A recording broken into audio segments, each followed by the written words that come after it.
When it comes to comfort food, there's nothing like a pulled pork sandwich.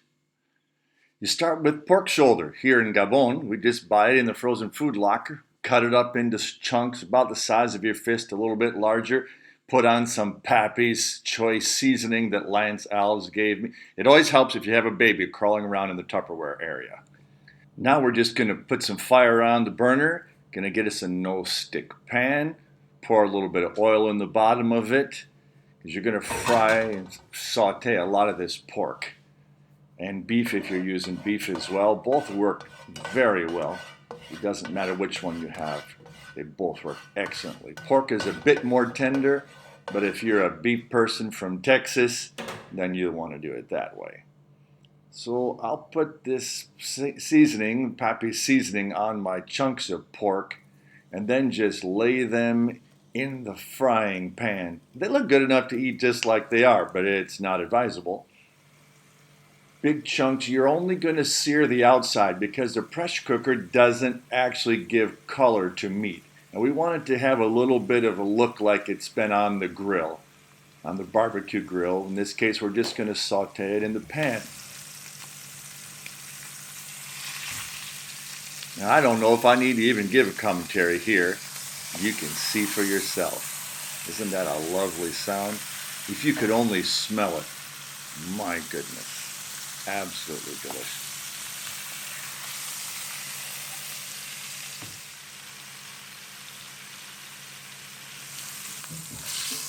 Once you get it done on both sides, then you might want to do the edges, as you can see. Then just put it over in a baking dish. On your right, that's why I like a big stove top, because you can do several things at one time. And fry all of your pork, all of your beef, all at once, and we're just going to throw it all in the pressure cooker at the same time. So now we're ready to tenderize the meat. I just put 2 or 3 inches of water in my 500-year-old Presto pressure cooker. And you see I've got it stacked up within 2 or 3 inches of the top on my big old monster stove. So now we're just going to close it up, bring it up to pressure, let it cook for about 40 minutes. So when you come out of the pressure cooker, see how that just falls apart? And that's why it's called pulled pork, because you just kind of pull it off the bone and separate it like that. I learned a handy dandy thing.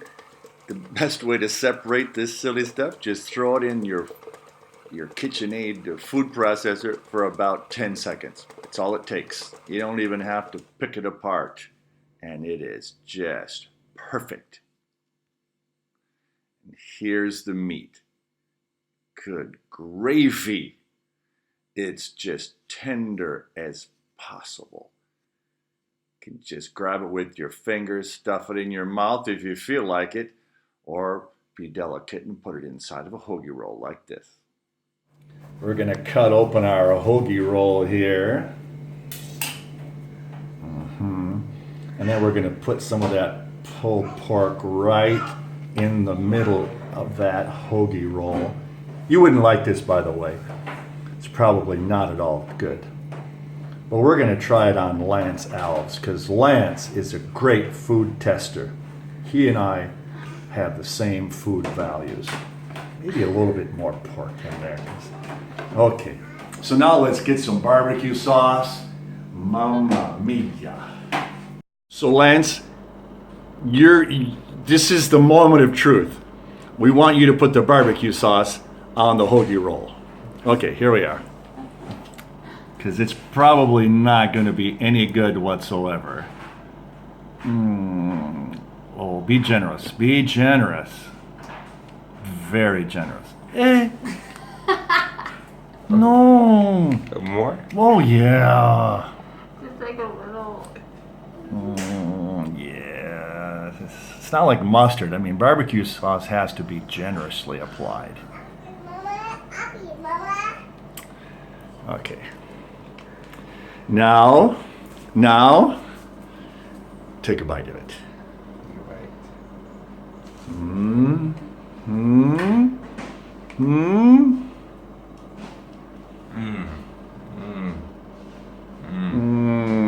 Which translated means it's wonderful.